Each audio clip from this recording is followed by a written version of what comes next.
दोस्तों, क्या आप 2025 में एक नया मॉनिटर खरीदने की सोच रहे हैं, लेकिन टर्म्स जैसे sRGB, IPS पैनल, 144 हर्ट्ज और रिफ्रेश रेट सुन करके आप कंफ्यूज हो जा रहे हैं? तो चिंता करने की जरूरत नहीं है। आज के इस वीडियो के अंदर हम आपको फुल बाइंग गाइड देने वाला हूं, ताकि आप अपने लिए परफेक्ट मॉनिटर चुन सको। चाहे आप गेमर हो, वीडियो एडिटर हो या फिर ऑफिस वर्क के लिए आप मॉनिटर लेना चाहते हो, तो ये गाइड बिल्कुल आपके लिए परफेक्ट होने वाली है। सब कुछ हम लोग समझेंगे कि 2025 में कौन सा मॉनिटर आपके लिए सही होने वाला है, ताकि आप सही तरीके से अपने लिए मॉनिटर चुन सकें। बाकी इन सभी बहुत सारे मॉनिटर्स वगैरह का रिव्यू देखना है, पीसी बिल्ड प्रैक्टिकल वीडियोस देखना है, तो बाबा टेक रिव्यू चैनल पर जरूर जाएं। वहां पर एक से एक वीडियोस हम लोग दे रहे हैं, तो एक बार जरूर विजिट करें। बाकी इस चैनल के स्टोर को जरूर विजिट करें, यहाँ पर एक से एक कंपोनेंट हम लोगों ने लिंक कर रखा है आपकी खरीदारी को आसान बनाने के लिए। आइए दोस्तों, चलते हैं टॉपिक पर और समझते हैं। सबसे पहले तो मॉनिटर खरीदने से पहले कुछ इंपॉर्टेंट चीजें चेक करनी बहुत ज्यादा जरूरी होती हैं। जैसे 2025 में मार्केट में ढेर सारे ऑप्शंस आपको देखने को मिल जाएगा, लेकिन आपके नीड्स के हिसाब से चुनना बहुत ज्यादा जरूरी है। यह है वो 5 फैक्टर जिसके बारे में हम लोग बात करेंगे। वो अगर आप ध्यान से देखते हैं तो आपको मॉनिटर चुनने में बहुत ही आसानी होगी। सबसे जो पहला पॉइंट है वो है पैनल का टाइप, यानी कि IPS panel, TN panel, वीए panel और ओएलईडी। ये डिसाइड करता है कि पिक्चर क्वालिटी और व्यूइंग एंगल क्या होने वाला है। इसके अलावा रेजोल्यूशन होता है, जो कि 1080p हो गया, 2K या फिर 4K। ये बताता है कि कितना क्लियर और शार्प डिस्प्ले होने वाला है। उसकी जो पिक्चर क्वालिटी होता है, उसके बाद रिफ्रेश रेट होता है, जो इसके अंदर 60 हर्ट्ज, 120 हर्ट्ज, 144 हर्ट्ज, इससे भी ज्यादा हो सकता है। ये गेमिंग और स्मूथ विजुअल के लिए बहुत ज्यादा जरूरी होता है। बाकी कलर एक्यूरेसी की बात करें तो इसके अंदर sRGB आता है, DCI-P3 कवरेज होता है।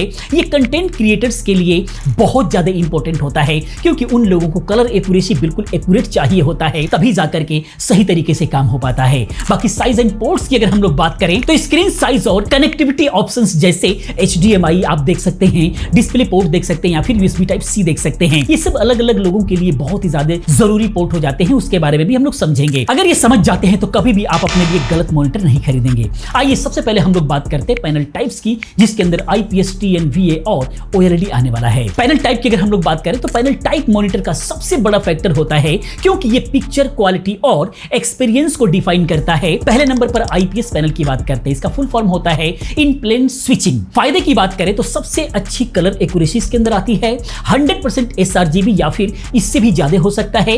वाइड व्यूइंग एंगल आता है, 178 डिग्री का व्यूइंग एंगल मिल जाता है। इसके अलावा वाइब्रेंट और नेचुरल कलर इसके अंदर देखने को मिलता है। कमी की बात करें तो रिस्पांस टाइम थोड़ा सा इसके अंदर स्लो हो सकता है। बजट के अकॉर्डिंग देखेंगे तो सेम रिस्पांस टाइम का देखेंगे तो बाकी पैनल आपको सस्ता मिल सकता है। तो इसके अंदर जो है आपको 4 to 5 ms का जो है रिस्पांस टाइम मिलता है, और कंट्रास्ट रेशियो जो है VA पैनल से इसके अंदर कम होता है। ये बेस्ट किसके लिए है? तो जितने भी भाई लोग कंटेंट क्रिएशन का काम करते हैं, जैसे वीडियो एडिटिंग हो गया, फोटो एडिटिंग हो गया, या फिर कैजुअल गेमर है या फिर ऑफिस वर्क के लिए बहुत ही बेहतरीन मॉनिटर होता है। एग्जांपल के तौर पर डेल अल्ट्रा शार्प U2723QE जो मॉडल है, ये 4K IPS पैनल के साथ में 98% DCI-P3 के साथ में आता है। इसका प्राइस 42,500 रुपए के आसपास में है। बहुत अच्छा मॉनिटर अगर आपको चाहिए तो ये मॉनिटर बिल्कुल भी ले सकते हैं। वैसे बेस्ट लिंक मैं दूंगा, सस्ते मॉनिटर के लिंक भी दूंगा, आप वहां से देख सकते हैं। अपने लिए बहुत अच्छे मॉनिटर अपने बजट में जो है आप बाय कर सकते हैं। बाकी अगले अगर हम पैनल की बात करें तो वो है TN पैनल। ये ट्विस्टेड नेमेटिक होता है। ये इसके फायदे की अगर हम लोग बात करें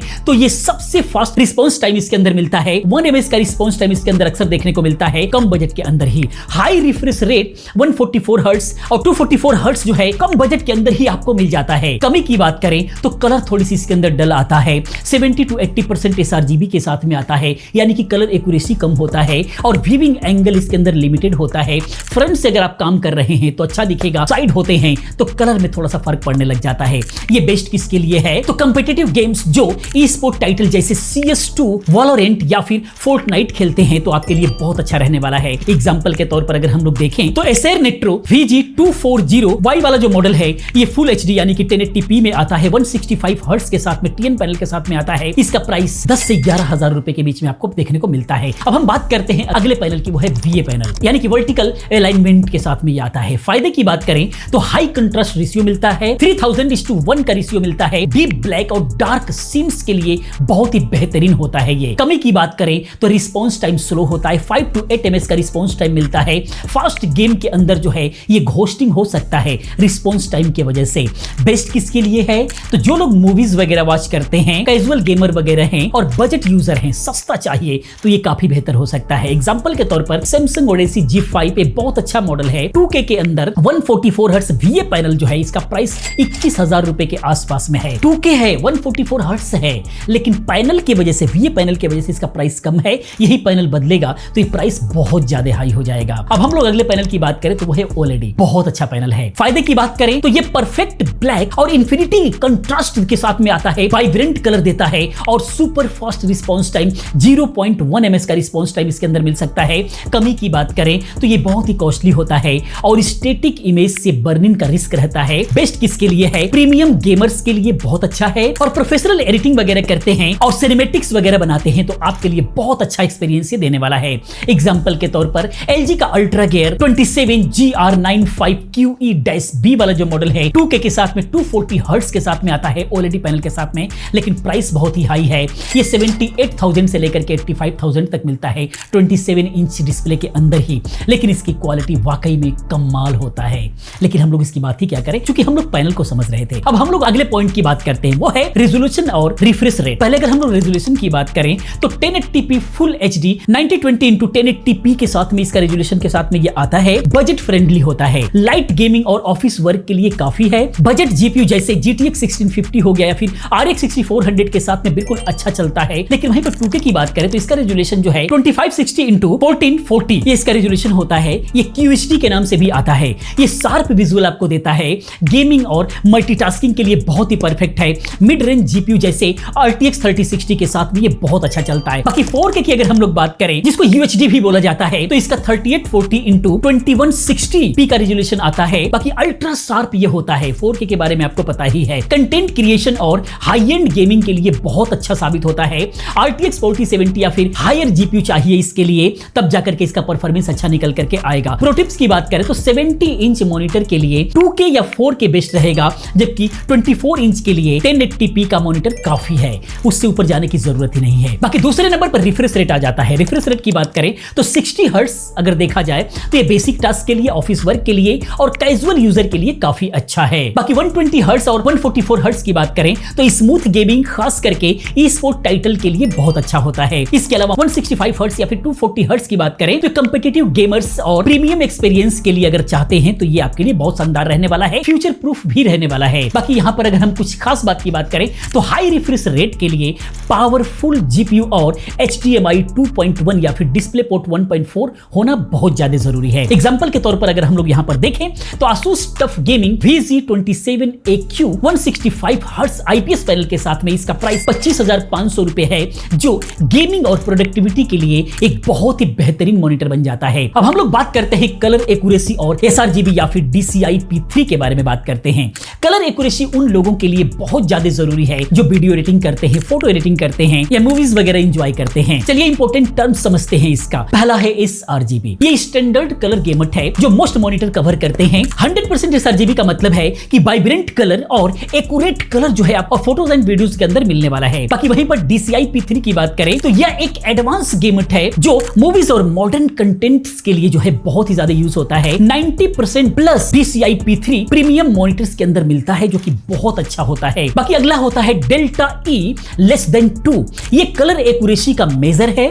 लोअर डेल्टा E का मतलब होता है कलर रियल वर्ल्ड के बिल्कुल जो है ज्यादातर करीब करीब रहते हैं, बिल्कुल रियल वर्ल्ड के जैसा दिखाई देते हैं। यूज केस की बात करें अगर हम लोग यहाँ पर तो कंटेंट क्रिएटर्स 100% sRGB या 90% प्लस DCI P3 और डेल्टा E लेस देन 2 वाला मॉनिटर जो है आपको लेना सबसे ज्यादा सही होगा। जैसे BenQ का PD2705U मॉनिटर जो है 4K 100% sRGB के साथ में इंडियन मार्केट के अंदर 40,000 से लेकर के 50,000 के बीच में वेरी कर रहा होता है। गेमर्स की अगर हम लोग बात करें 90% प्लस sRGB काफी है, क्योंकि गेमिंग के अंदर कंट्रास्ट और रिफ्रेश रेट ज्यादा मैटर करता है। यहाँ पर कलर एक्यूरेसी का कोई बहुत बड़ा रोल नहीं होता। बाकी अगर कैजुअल यूजर की बात करें तो 70 to 80% sRGB भी बिल्कुल ब्राउजिंग वगैरह के लिए या फिर ऑफिस वर्क के लिए काफी होता है, क्योंकि जब sRGB आपका बढ़ता है, परसेंटेज बढ़ता है तो वो महंगा होता हुआ चला जाता है। अब हम लोग बात करते हैं साइज, कनेक्टिविटी और बजट टिप्स वगैरह की बात करते हैं। अगर हम स्क्रीन साइज और कनेक्टिविटी की बात करें तो ये भी मॉनिटर चुनते वक्त बहुत ही ज्यादा जरूरी होता है। स्क्रीन साइज की बात करें 24 इंच जो होता है वो छोटे डेस्क के लिए 1080p रेजोल्यूशन पर जो है गेमिंग वगैरह के लिए जो है आप इसको यूज कर सकते हैं।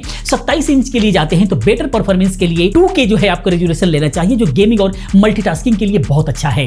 32 इंच या फिर उससे ज्यादा की बात करें 4K आपको लेना होगा। कंटेंट क्रिएशन वगैरह अगर करते हैं, मूवीज वगैरह देखते हैं या फिर इमर्सिव गेमिंग्स के लिए अगर आप एक्सपीरियंस चाहते हैं तो आपको 32 इंच 4K के अंदर लेना चाहिए। यहां पर अगर हम बात करें तो बड़ा मॉनिटर लेने से पहले डेस्क स्पेस और व्यूइंग डिस्टेंस आपको देखना बहुत ज्यादा जरूरी है। अगर बड़े मॉनिटर लेते हैं 32 इंच या फिर उससे ऊपर तो 2 से 3 फीट का जो है एक आइडियल दूरी आपके मॉनिटर से और आपका जरूर होना चाहिए, नहीं तो प्रॉब्लम होगी। कनेक्टिविटी की बात करते हैं तो कनेक्टिविटी के अंदर HDMI 2.0 या फिर 2.1 जरूर होना चाहिए। अगर यह है तभी जाकर के 4K 60 हर्ट्ज या फिर 2K 120 हर्ट्ज के लिए जो है परफेक्ट रहेगा। डिस्प्ले पोर्ट की बात करें यानी डीपी पोर्ट का, तो डीपी पोर्ट 1.4 या फिर 2.0 होना चाहिए हाई रिफ्रेश रेट के लिए, तभी जाकर के 144 हर्ट्ज या फिर इससे ज्यादा जो है आपको रिफ्रेश रेट मिल पाएगा। USB टाइप C की बात करें तो मॉडर्न लैपटॉप और ऑल इन वन सेटअप के लिए बहुत ज्यादा जरूरी है, क्योंकि लैपटॉप के अंदर जो है अब USB type C display out ही आपको देखने को मिलता है। बाकी बजट टिप्स की अगर हम लोग बात करें तो अंडर 70K के अंदर अगर हम लोग बात करें 70,000 के अंदर Acer Nitro XV240Y full HD के अंदर यानी कि 1080p 165 हर्ट्ज के साथ में IPS पैनल के साथ में, या फिर सैमसंग का LS248 मॉडल जो है 1080p 75 हर्ट्ज IPS पैनल के साथ में बहुत अच्छे मॉनिटर हैं। बाकी अंडर 25,000 के अंदर अगर हम लोग बात करें तो MSI का MEG 274QRF-QD मॉडल ये हो सकता है, 2K के साथ में आता है, 165 हर्ट्ज रिफ्रेश रेट है और IPS पैनल के साथ में आता है। बाकी अंडर 42,000 की बात करें तो Dell S2721QS मॉडल है, 4K 60 हर्ट्ज रिफ्रेश रेट के साथ में आता है, IPS पैनल के साथ में आता है, क्रिएटर्स के लिए बहुत अच्छा है। बाकी Amazon या फिर फ्लिपकार्ट या फिर लोकल स्टोर के सेल्स आपको चेक करना चाहिए, सेल के दौरान बहुत बड़ा फायदा देखने को मिलता है। फाइनल रिकमेंडेशन क्या है, इस पर हम लोग बात करते हैं कि 2025 में कौन सा मॉनिटर खरीदना चाहिए, ये डिपेंड करता है आपके यूज केस पर। थोड़ा सा हम लोग एक नजर डाल लेते हैं, आपको क्लियर हो जाएगा। स्पोर्ट गेमर्स के लिए क्या होना चाहिए कि TN पैनल आप ले सकते हैं 1080p पर 144 हर्ट्ज प्लस रिफ्रेश रेट चाहिए तो आपको Acer Nitro VG240Y आप ले सकते हैं, 12,000 रुपए के आसपास में मिल जाएगा। कैजुअल गेमर्स जो है IPS पैनल या फिर VA पैनल ले सकते हैं, 2K 120 हर्ट्ज से लेकर के 165 हर्ट्ज तक ले सकते हैं, जिसके अंदर Asus TUF BG278AQ मॉडल ले सकते हैं, 25,000 के आसपास मिलेगा। बाकी कंटेंट क्रिएटर्स IPS पैनल अगर लेना चाहते हैं, 4K में लेना चाहते हैं और 100% sRGB के साथ में लेना चाहते हैं, DCI P3 के साथ में लेना चाहते हैं तो BenQ ले सकते हैं। BenQ का PD2705U आप ले सकते हैं, महंगा है लेकिन क्वालिटी है 4K का, 45 से लेकर के 50,000 के अंदर आएगा, जो कि महंगा है लेकिन वाकई में क्वालिटी है। मैं सस्ते भी बहुत सारे लिंक दे रखा हूं डिस्क्रिप्शन में, जरूर देखें। बाकी प्रीमियम एक्सपीरियंस की बात करें OLED 2K या फिर 4K के अंदर 120 हर्ट्ज से लेकर के प्लस तक जो है आप ले सकते हैं। इसके लिए LG का अल्ट्रा गियर 27GR95QE-B आप ले सकते हैं, जो कि 68,000 से लेकर के 85,000 के बीच में रहता है। अब प्रो टिप्स की बात कर लेते हैं। अपना बजट, GPU पावर और रिजोल्यूशन नीड चेक करो कि क्या आपकी नीड है, क्या आपका बजट है, तभी जाकर के सही से सिलेक्शन होगा। बाकी समझ में आया होगा कि किन लोगों के लिए क्या जरूरी है और इन सब का मतलब क्या होता है। तो दोस्तों ये था 2025 का full monitor buying guide. Indian price के हिसाब से परफेक्ट मॉनिटर तभी आप चुन सकेंगे। आपका बजट और यूज केस क्या है कमेंट में जरूर बताएं, और हाँ, वीडियो अगर अच्छी लगी है तो प्लीज लाइक करें और अपने दोस्तों के साथ शेयर भी करते रहें। मिलते हैं किसी और अच्छी इंफॉर्मेटिव वीडियो के साथ में। पूरी वीडियो देखने के लिए, चैनल को सब्सक्राइब करने के लिए आप सभी का बहुत बहुत धन्यवाद।